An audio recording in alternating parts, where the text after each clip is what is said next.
Welcome to Building the Future. I'm your host, Kevin Horick. You can check out new episodes of the show every Tuesday and Thursday at 2 p.m. If you missed an episode or want to get more information about the show, please visit buildingthefutureshow.com. I'm excited to be attending and recording shows at Rainmaker 2016. You can join keynote speaker Gary Vaynerchuk along with modern revenue leaders at the only conference dedicated to the sales development industry, March 7th to 9th in Atlanta. Get tickets now to receive cutting-edge sales content from thought leaders, learn best practices during breakout sessions, and come network with the world's top sales influencers. If you use the promo code BTFS and the number 30, you'll get 30% off. More information is on the show website at buildingthefutureshow.com. I'm also going to be at the Business Rocks Tech, Music, and Investment Summit recording shows live in Manchester, England, April 21st and 22nd, where Steve Wozniak is headlining. More information about the summit is on the show website at buildingthefutureshow.com. All right, well, Saba, welcome back to the show. Thanks for doing this again. You're my first guest I've had 3 times, so I'm excited. It's good, but it's good. The first 2 shows did really well. I'm excited to do this third one, and I'm even more excited that you can kind of tell me why Snapchat is good for business. Well, thanks for having me on the show again, Kevin. I guess we're jumping right into it. Sure. So let's start with a little bit about what Snapchat is for those who don't know, because I'm assuming that although we may be talking about it a lot on social media and in marketing, a lot of people that are not familiar with social networks are really confused, and they don't really understand the user interface. They don't understand, how it works. Why is it that so many people are on the platform? And so just to break it down for people, Snapchat is a really easy way to not only create, but to share micro content. And the micro content is created in 10-second pictures or 10-second videos. And those are able to be manipulated or quote unquote, you can layer on top with creative, such as drawing, text, emojis, you can draw graphics. And so there's a lot of different ways that you can utilize the platform in order to basically tell a story, which is what marketing has really boiled down to in the recent years, is storytelling. And how do you create a story that's not only engaging, compelling, but is also able to capture an audience so that other people are wanting to kind of chime into that conversation. Okay. No, that makes sense. I think in some ways, Snapchat kind of gets a bit of a bad rap in the media for the kind of traditional stuff that people send on there. And to be fair, I don't really use Snapchat. So I'm kind of curious, and basically why I want to have you on the show, because you understand how it's useful and whatnot. So maybe do you want to kind of talk about how you've used Snapchat with kind of your clients and how you've seen business use Snapchat? Yeah, so there's a lot of different ways that you can use Snapchat. So think of Snapchat as a way of talking to your customers and your community, right? And so, for example, name a type of business, Kevin. Let's say like airline, for example. Okay, great, an airline. So an airline, their narrative as a story is what? It's traveling, it's giving you an experience, it's relaxation, it's making sure that you're getting from A to B, wherever you're going, in the best way possible. And so a way to utilize Snapchat is to actually show them what are the different experiences and what are the type of people that are utilizing this platform. Okay. Right. And so you're basically giving them a lens into that world and that brand, right? So if you, for example, take American Airlines, right? An American airline has a vision and a mission, a way that they do business. You basically try to capture all of that while you're Snapchat storytelling. So you're creating different types of videos, you're creating Snapchat pictures, you're talking to your audience, because you can actually talk in not only short form text, but also long form text. And one of the great things about Snapchat, well, I personally think so, is that there's so many hacks. And so many of the amazing features is not actually visible to someone that doesn't know how to use it. So you have to go out there and really understand, okay, these are all the different hacks that I can use in order to kind of up my game and to show my audience that I can communicate with them. Okay. So when you say hacks, like maybe do you want to give some examples? Because to be honest, I don't even know where what that would really mean. I understand what a hack is, but I don't like what. Give us some examples of hacks, I guess. Okay, so one of the hacks is that you can only talk or you can only put text in short form. And so what that means is you only have about one sentence of space. Now, if you go into your notes and you create text where you skip lines, you can actually put in as much text as you want, and then you copy paste that content in there, right? So you can actually write down a whole message, or you can write down a whole description. And for those that are in the audience right now listening live on Blab with us, they have followed me, and I do movie reviews sometimes. I do restaurant reviews. And so I go down and I say, what's the rating for the food here? What's the rating for the ambiance?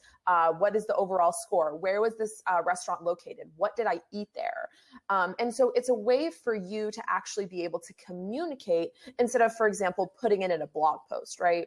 Right. And so it's all about, 10 seconds of marketing. How can you capture that person's attention in 10 seconds? But really you have more time, right? Because you're layering these snap stories together. So someone's snap story might be 2-3 minutes long, but they're only in 10-second increments, if that makes sense. Okay. So I know you mentioned before, kind of when we talked about this, that you've seen people use it for like couponing and whatnot. Can you target people based on location, or is it just your followers, or how does that kind of work?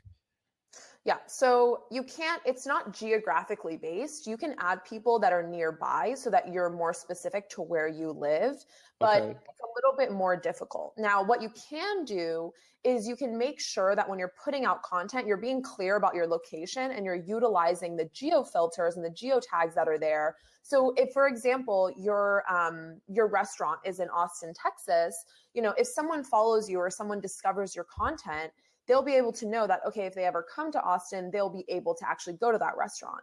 Or subconsciously, they're telling someone, oh, hey, you know what? Actually, I follow this restaurant in Austin and they do a really great job. It looks like they have some great burgers and some great drinks. You should definitely check it out. And so it's all about word of mouth. And when it boils down, that's really what marketing is about. It's about how can you make the best impression, and how can you even get to that audience to make that impression?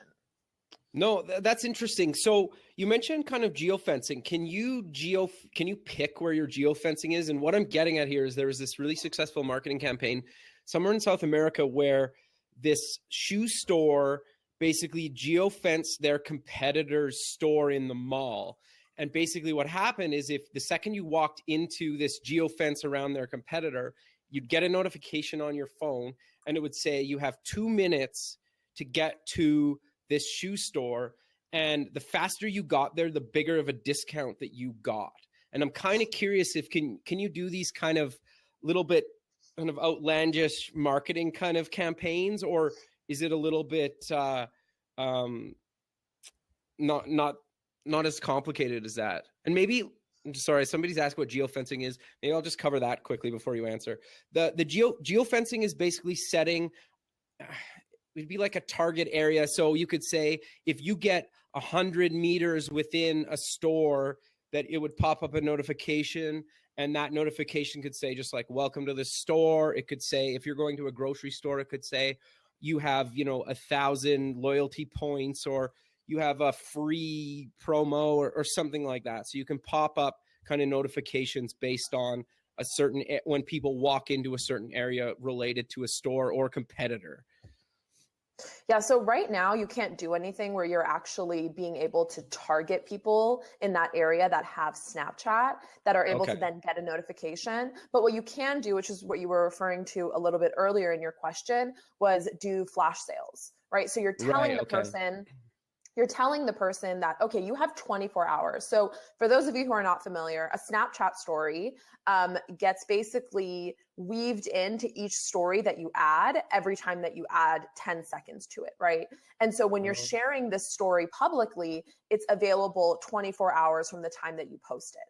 And so you're creating a lot of urgency for not only people to check your story very, very frequently, but you're also forcing them to actually use that channel over other channels because you're being more exclusive about the content you're putting out there, right? So to give you an example, Sephora does a really great job of actually not only putting out content, but they actually show some of their new products they're going to have in their stores on their Snapchat, and they don't show it anywhere else. And so me as a consumer, I feel like I have more of an in because I'm looking at that. Now imagine if Sephora took it one step further and they said, okay, we're going to be doing pre-sales for this product. And if you use this code that we're only releasing on our Snapchat for the next 24 hours, if you go on our website, you're going to get 20% off. And so you're creating urgency, you're creating exclusivity, and you're really forcing people to engage with you on that platform, which is the most important thing. Sure. No, I think that makes a lot of sense. And I guess it's not really any different than, like, I know Live Nation and whatnot, just you need to be subscribed to their Facebook page to get the like pre-sale code or whatever. So it's just another way of doing that. And it makes sense. So maybe we'll take a couple questions just because they're kind of piling up a little bit. I don't understand the what is my score question. Great question. Do you know what that means? Yeah. Okay. So I don't really use Snapchat, so I'm curious. Yeah. So your score is basically an addition, basically like a curation of the Snapchats that you have sent and the Snapchats that you have received. So for every time you send a Snapchat, you get a point, and then vice versa. And so there's different ways for you to know how, like, what your Snapchat basically means. And so if you actually go into your, I'm going to open up the Snapchat app really quickly and walk people through this if they have the app currently. If they're actually at the top of the page where it shows, I'm showing on the screen, this is basically a list of all the people who have Snapchatted me. And then at the top, it says Snapchat. And there's text on the left-hand side and there's a camera on the right-hand side. You can actually click Snapchat. And what's going to happen is your score is going to come up. So on the left-hand side, I have 14,417 points, which is the Snapchats that I have sent. So I've been using my Snapchat for 3 years. And then on the right side, my score is 13,080. So that's the amount of Snapchats I have received. And so it's basically outgoing and incoming. And so my total score is 29,000. So it's basically adding those two up together. And your Snapchat score is not, it's not a huge deal. I mean, you don't get ranked anywhere. There's no trending list on Snapchat in terms of discoverability. It just mostly reflects on how long you've been on the platform and how active you are on the platform. Okay. No, that's good to know.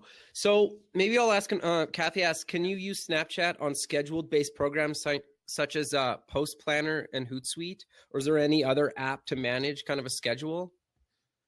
So great question, Kathy. You actually can't schedule out anything because you have to create all of the content natively on the platform. There are third-party apps that allow you to upload after the event and basically upload something from your camera roll to your Snapchat story. But the reality is that that's not going to get the type of engagement, and you're not using the platform correctly, right? So you're not using all of the different emojis that are available, all the different text, all the different drawings. If you go on my Twitter account, which is, at Saba Sedighi, you'll be able to see, if you go through my media, a lot of different ways that I've utilized Snapchat just to create a graphic for something and to notify people of things. And so there's a lot of creative ways. And so you have to make sure that when you're using these apps, your first thought doesn't go to, how can I schedule things, right? You want to be able to engage with your audience real time, to provide them feedback or to provide them value right when it's happening, and not, something that you scheduled a week ago. Sure. No, that makes sense. I think, and this is I'm probably not the only one with this problem, is part of my problem. Like, I use Hootsuite to promote, like, and tweet and post to LinkedIn and Facebook and whatnot. And part of the problem is it's not having scheduling is almost a deal breaker for me in a lot of cases, because I can't be consistent with posting at certain times. So do I need to be consistent, or is Snapchat a little bit more, if I post at 9 a.m. or 2:30 in the afternoon, do I need to be consistent, or how does the platform kind of expect content, I guess, is a better way to phrase my question.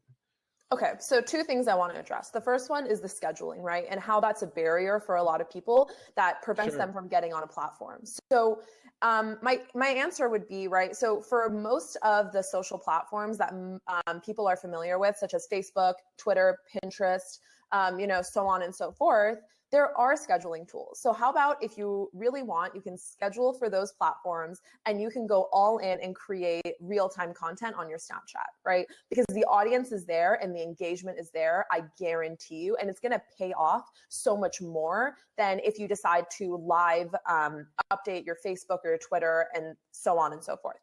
In terms of what time you should post, that's another amazing thing about Snapchat, right? Because the content and the story gets aggregated together for 24 hours, it doesn't really matter what time you post it.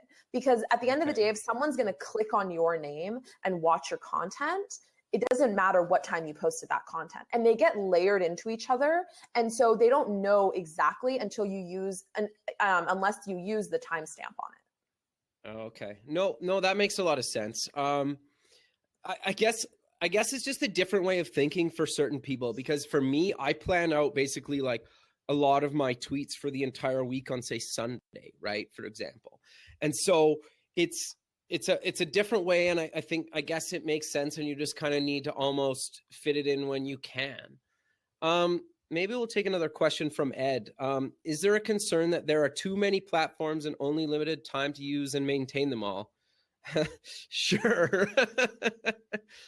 Yeah. So, I mean, that's always a concern, right? We all are limited by time and resources. And my answer to a lot of people for that is go where it's least noisy, right? Why did I tell Kevin to get on Blab to record his podcast? Because not as many people are on there versus other platforms, right?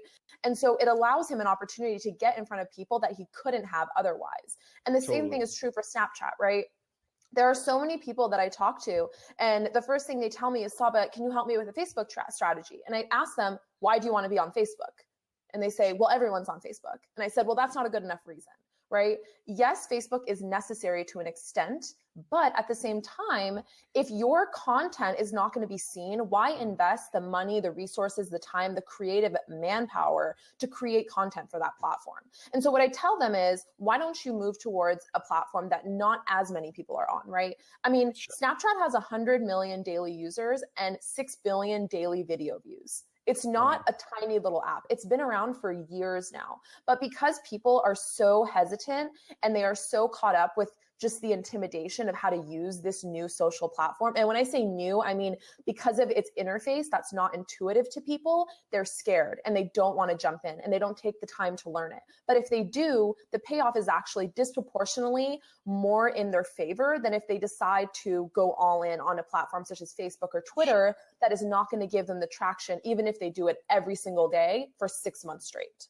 Sure. And I think realistically, you need to kind of try different platforms and see what kind of works and doesn't work with your target audience. Like I know just even doing the radio show and podcast, like certain things work way better than others. Like I post the stuff to YouTube, nobody cares, to be 100% honest with you.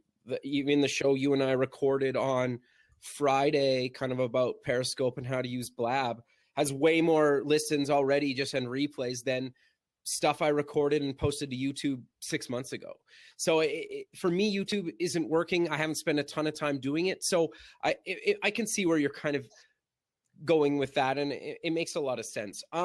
Maybe I'm kind of curious. Brian's asking, would Snapchat be an effective tool for wine tasting?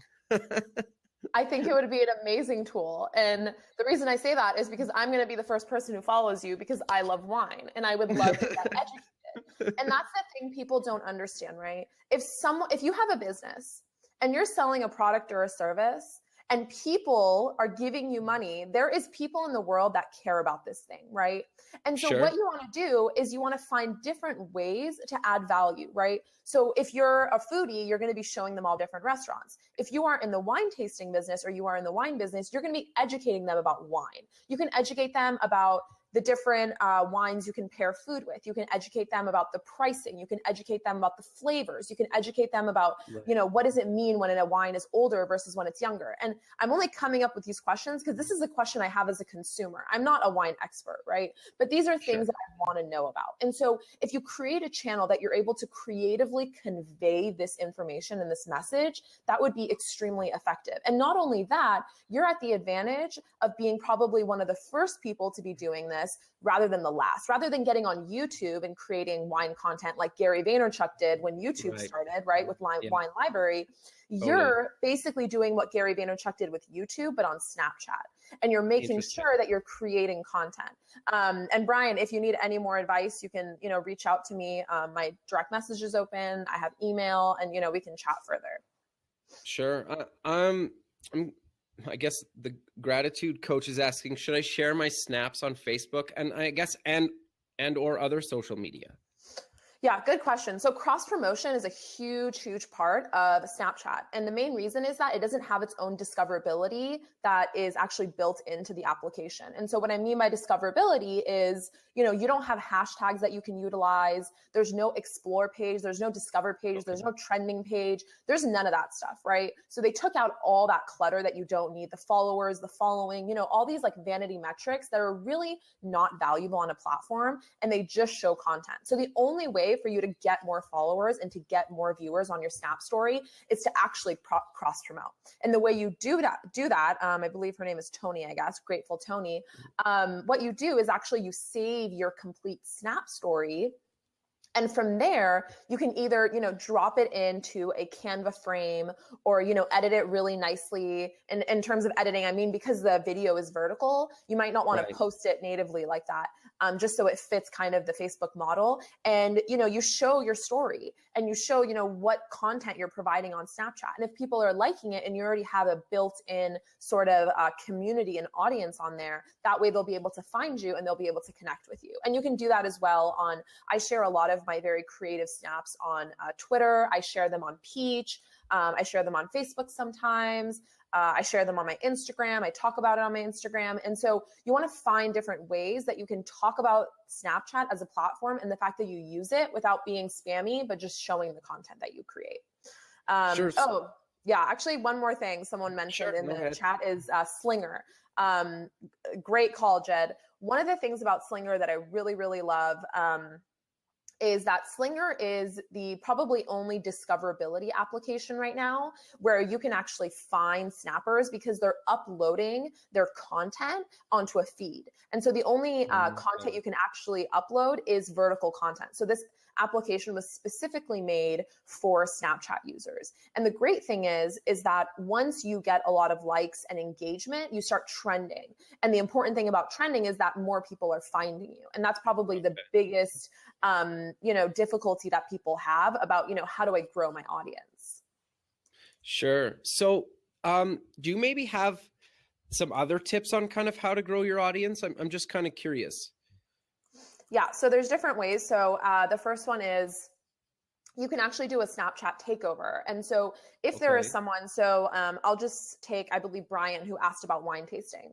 Let's say there's already an account that it does a lot of wine content. A good thing for you to do is to connect with them. And if they're already Snapchatting, you make sure that you go and you say, hey, let's do a Snapchat takeover. I take over your Snapchat and I provide your audience with wine content.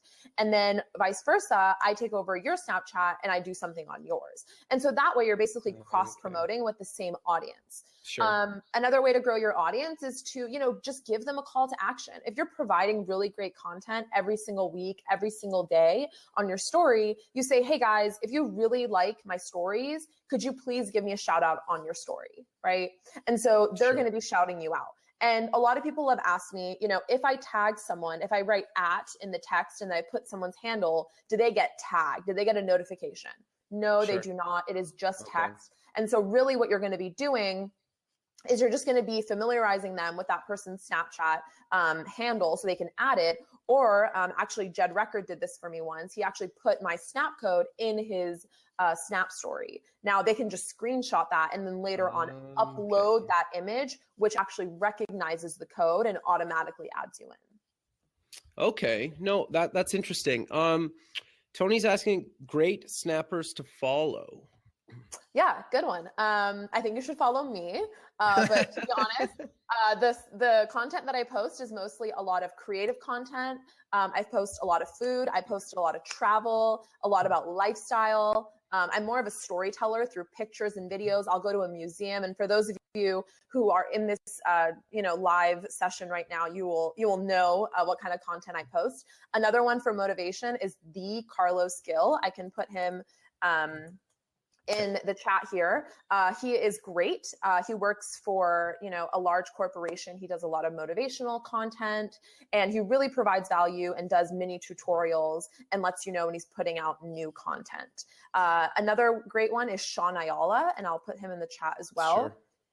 Him and M. Platko both do a lot of creative content, and they're artists on Snapchat. So they get hired a lot by brands to create creative content for their users using the drawing tool. And so those are the 4 individuals. In terms of brands, there's a lot of great brands. There's Thrillist that does a lot of food content and, where to go, what to do. Sephora, if you're a girl, Taco Bell. Apple Music has a really great Snap Story. They do a lot of music features. And so those are a few I would recommend right off the bat. Okay. You mentioned kind of just what you personally post, and you're kind of, you said you post food and museums. Do you find that posting kind of in a variety of different areas is helpful, useful, or, is it really based on kind of what you're trying to do? I guess, like, what kind of content should you be posting? Should it all be similar? Should it be different? What's your experience with that?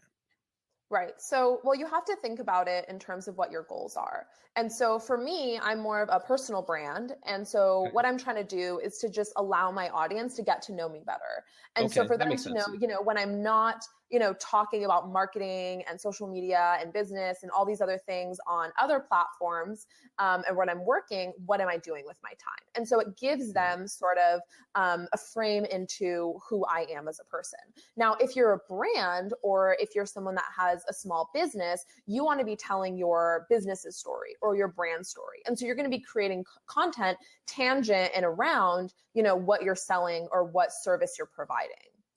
And so the answer to that is really, it depends on, how you're utilizing Snapchat. Is this a business account? Is this just a personal account? Are you a solo entrepreneur where you're just basically trying to connect with your audience? And I would tell people, just look at how people created content on YouTube and they got creative. You can be 10 times more creative on Snapchat with that content. No, I think that's really good advice. Do you ever promote the brands that are kind of our clients of yours on your personal Snapchat, or does it depend? No, usually I don't. I mean, I think that one thing that we have to all be really aware of is we have to respect our audience, right? So, some people say, oh, can you give me a shout out? But I've seen their content. It's not that it's not good. It's just, it doesn't, it's not going to resonate with my audience. Sure. And so you have to be very careful with how you use these platforms. Just like any media channel that you have or distribution channel, you don't want to take advantage of those viewers, right? Because they're going to start dropping off so quickly. And so, you have to be really aware of who you're promoting, what you're doing. I actually don't promote that much. I actually just create a lot of content, and I just utilize it on more of the creative front. But some people, they're more about sort of the motivation and calling people out, shouting them out, making sure that other people know about different products. And if there is something that fits, I'm okay with it. But in general, you're not going to be seeing me, shout out my favorite brands or shout out my clients or anything like that. No, that makes sense. I suppose you would just use their Snapchat to do that. Well, I just teach them how to leverage the platform to grow it in an organic, natural way. And so that's really kind of where I step in, and to make sure that, I strategize with them about the content. And a lot of people get stuck on that. How do I create content? I've created some of my best Snap stories being on vacation with my family, just hanging out with them at home.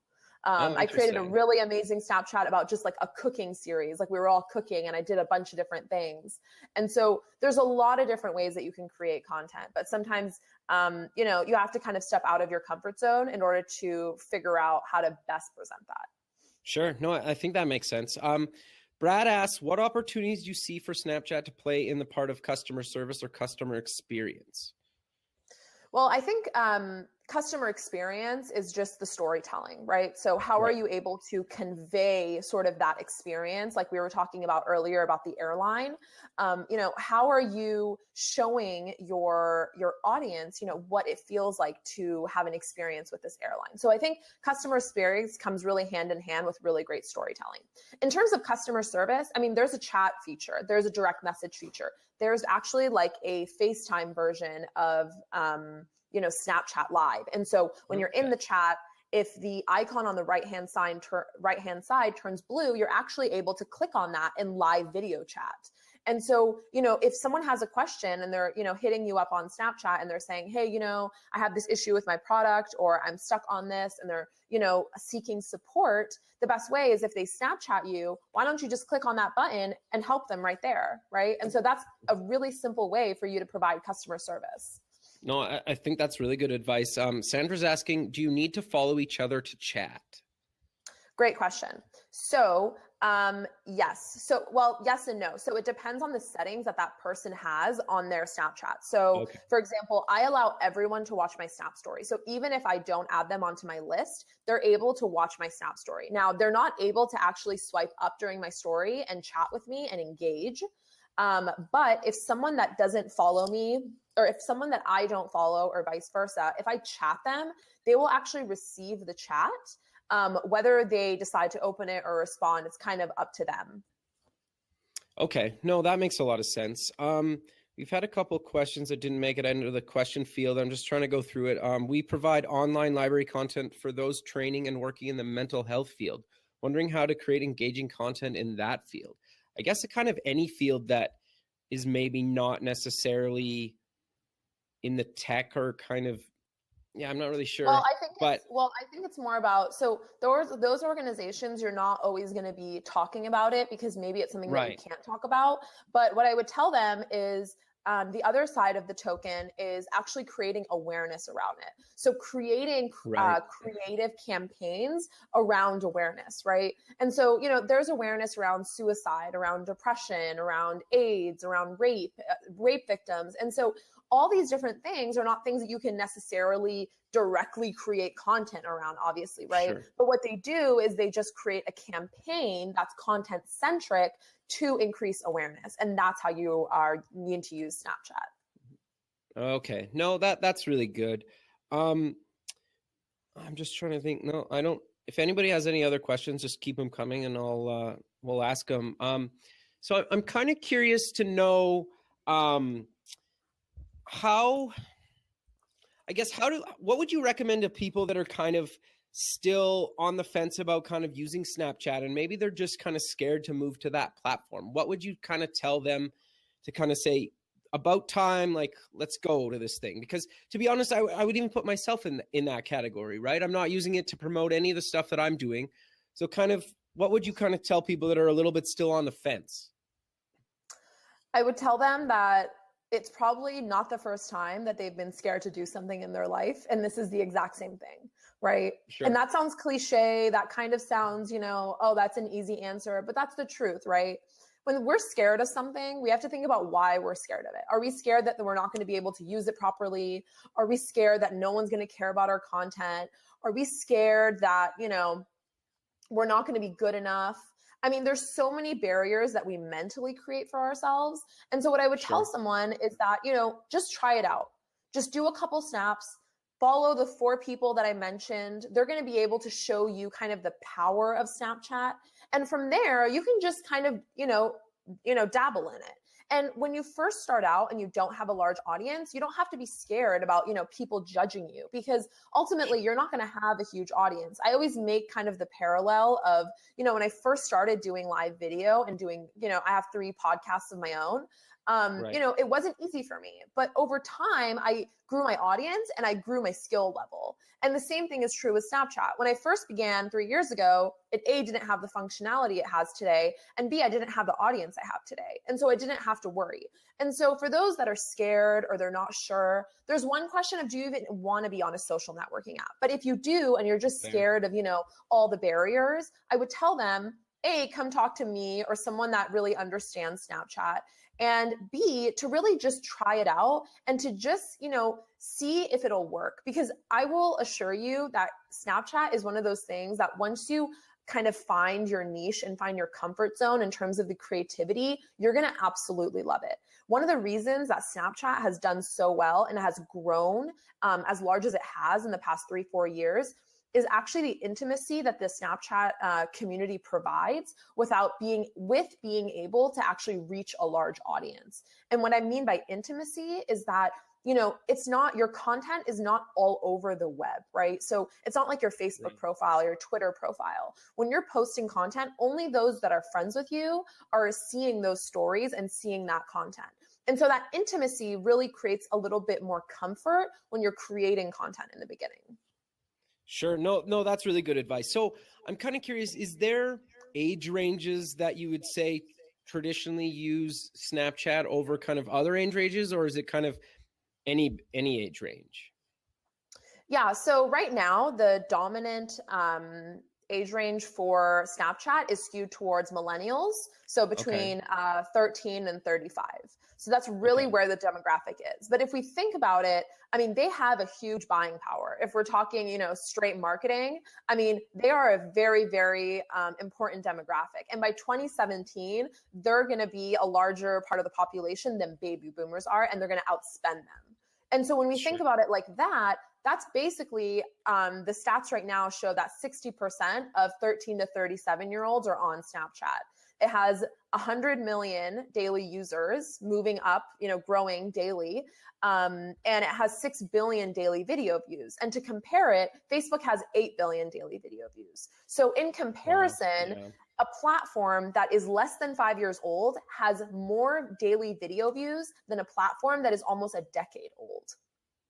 Yeah, that's actually really interesting when you put it that way. I didn't I knew it was as big as that, but I just didn't, I guess, really think about it too heavily. But it makes a lot of sense, and I guess it really depends on who you're marketing for. Like you said, if you're outside of that kind of millennial age group, maybe Snapchat's not for you. Yeah, I mean, I think that even if you're in the 40 or 50-year-old range, I mean, I know 40 and 50-year-olds that Snapchat, and I personally know that because I follow them and I follow their content. Right. And it's actually just a different perspective, right? It's like the same thing of saying, Twitter is skewed towards millennials and techies. I mean, that's true, but at the same time, you still have the older generations that are still on there and that are engaging and they're creating content in a different way. Sure. And a bunch of people even in the chat are saying I'm over 35 and posting. So no, it's good. That's awesome. So Ed's asking, any good resources for creating stories on Snapchat? Yeah. So maybe he could clarify if he's still in the chat in terms of what he means by resources, but I'm going to go based on sort of my assumption. Sure. Resources for me are more about the tools that it provides. Now, if you're looking for, resources in terms of examples, you can actually go on Slinger, and that's where you can find a lot of great quote unquote resources for the different types of content, right? Because when you're only following the people that you follow and there's no discover page, there's no explore page like Instagram has, or like, Twitter has the trending content, you don't see what other people are creating.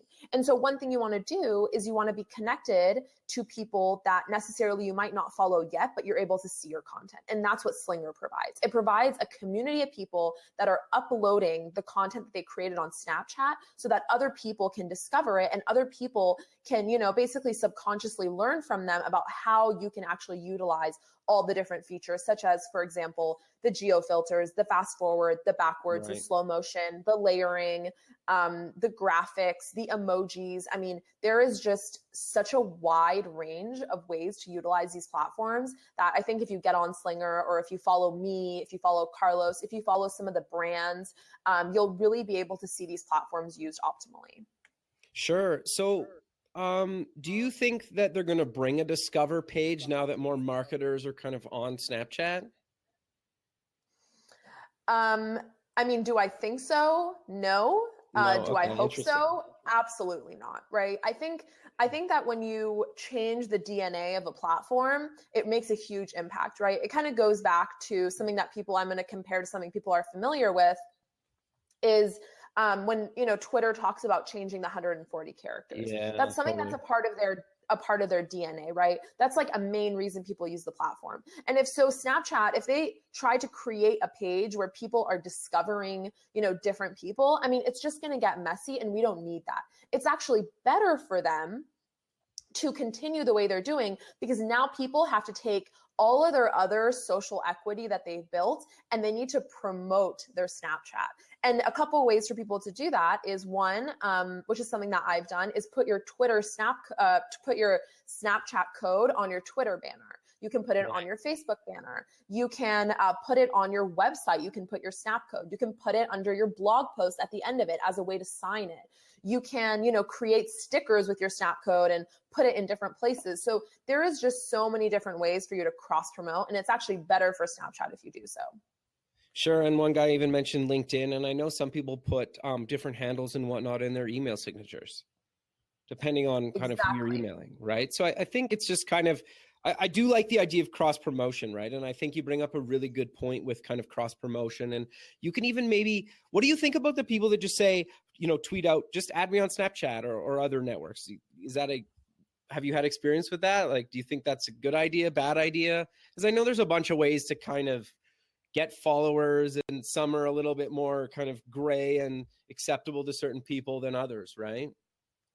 Yeah. So, I mean, that's an easy way to go about it. Hey, add me. But really what you want to answer is why they should add you. So what I try to do is I try to upload an image that works really well with the dimensions of Twitter pictures and show them and showcase my Snapchat, creativity and my Snapchat art.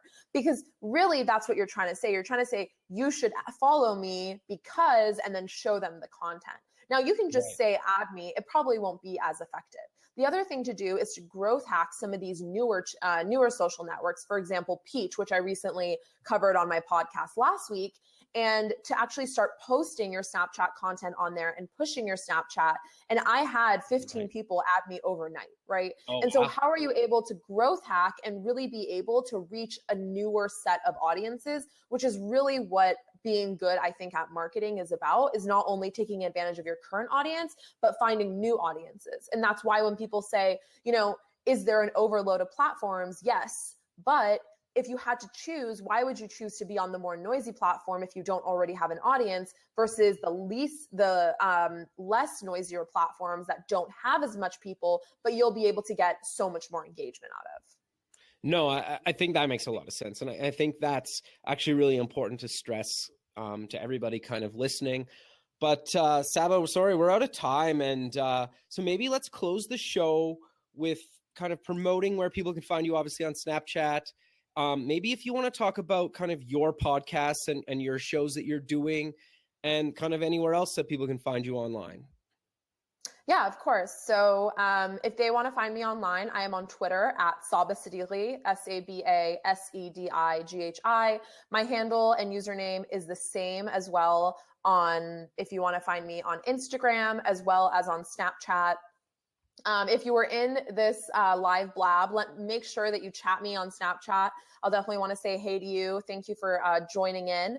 And my podcast, I do 3 podcasts per week on Blab as well. So the first one is Social 545, which is about what's trending in social media. So we sort of talk about the latest trends as well as the latest influencers that are making a lot of noise. The second podcast that I do is called Creative Nation, which is an intersection between business, marketing, and creatives. And I do that on Mondays with Amrit Singh, who is a creative designer from the UK. And the third show that we're bringing back, which we kind of had a break on for a little bit, is going to be a tech news show with the CEO of Blab, Sean Puri, who's my co-host. So 3 podcasts, kind of a variety of topics for those of you who are interested in different things, marketing, business, tech, creativity. And you can actually email me if you want to, if you have any questions or you want to work with me. My name is Saba at istreamsocial.com. So super, straightforward email address. Perfect. Well, thanks again for being on the show. This has been awesome, and it seems like everybody enjoyed it. So thanks again for doing this and being on Building the Future. Thanks. Of course. Thanks for having me, Kevin. All right. Talk soon. Okay. Bye. Bye. Thanks for listening to the show. I'm also going to be at the Startup Expo in Fort Lauderdale, Florida, February 16th and 17th, recording shows. The music for the show is done by Electric Mantra. You can check him out at electricmantra.com. Until next time, keep building the future.